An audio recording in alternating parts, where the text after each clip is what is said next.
Hey, good news. We have another episode of the Azure Enablement Show in which we're answering people's questions. This time, we're going to answer a question about cost. What happens if you think you're spending too much money and you don't know whether you're getting the value for that money? So join us here on the Azure Enablement Show.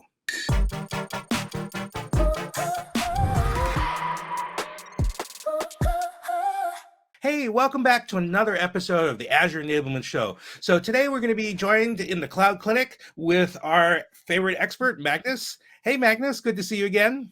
How you doing, David? I have a question for you from Tanuja in San Francisco. Would you be willing to take this question? You ready? Of course, go.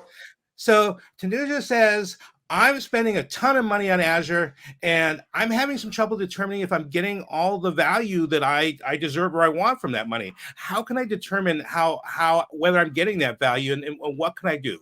So what would you tell Tanuja?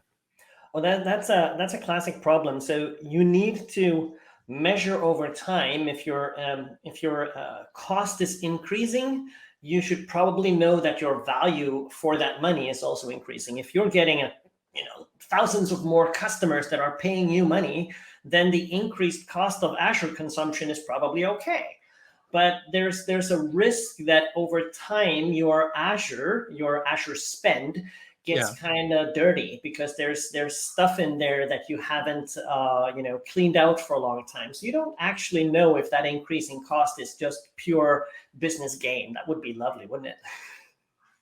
Okay, so it's tricky, right? Because there's so many things going on here in the cloud at the same time, right? Like you're paying attention to migration, you're paying attention to security, you have all these different things you're managing your subscriptions and all your resources, you're caring about compliance and stuff like that. So how do we get in here to figure out whether we're getting the value that we want? Like presumably I'm paying attention and I'm keeping track of all the things I'm spending it on, but how do I know that keeping track is working, for example?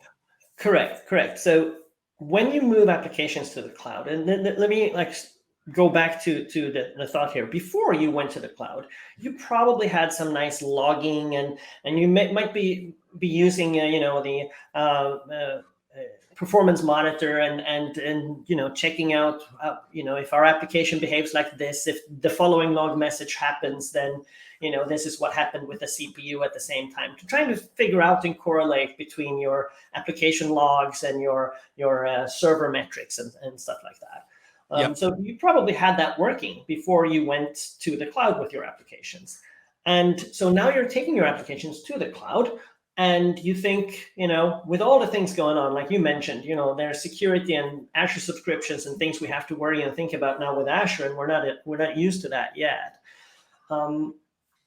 What the logging works, thankfully, the logging already works, brilliant. So that's cool. We can ignore that problem.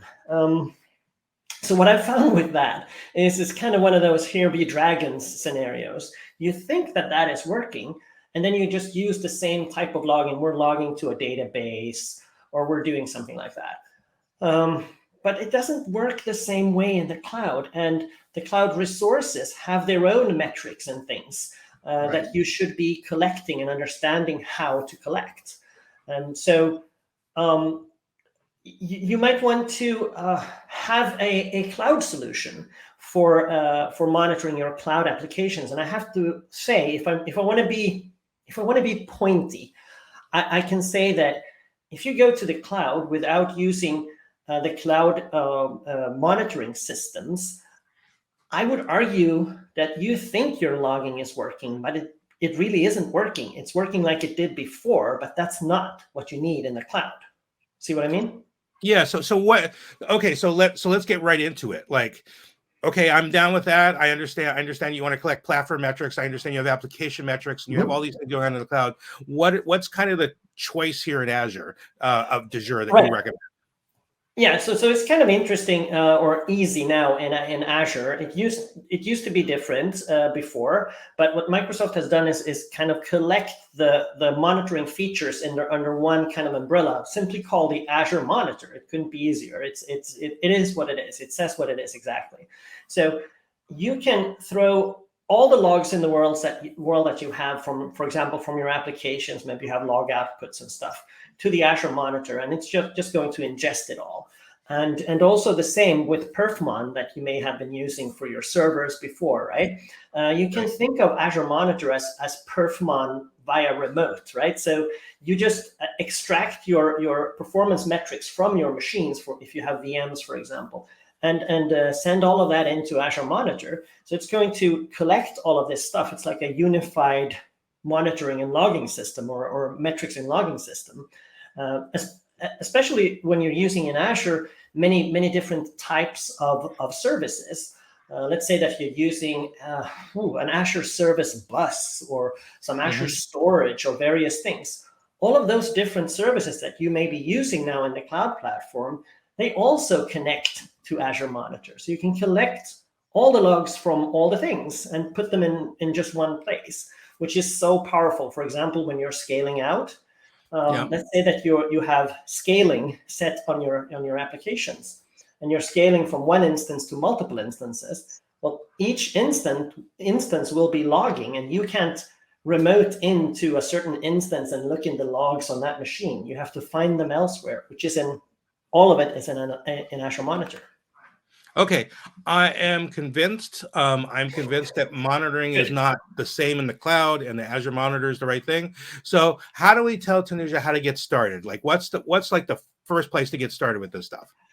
Right. So, fortunately, right. So, the first thing you do is you set a goal. You set an ambition. Our team has to have a performance metric dashboard up. So and we're going to use Azure Monitor. We just don't know how yet, but you set that as a rule and as a success criteria. We're going to do this. How do we do it?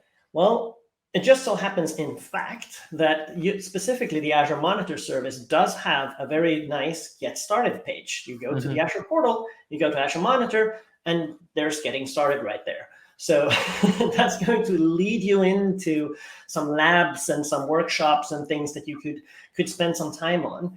And I'd argue that if you take your team, however many people, if you take your people who are going to technically implement the logging monitoring system, and you let them spend a day or 2 days on just learning about this thing, understanding how to implement it and what to do with it, I would argue that is going to be a well worth investment for the whole team.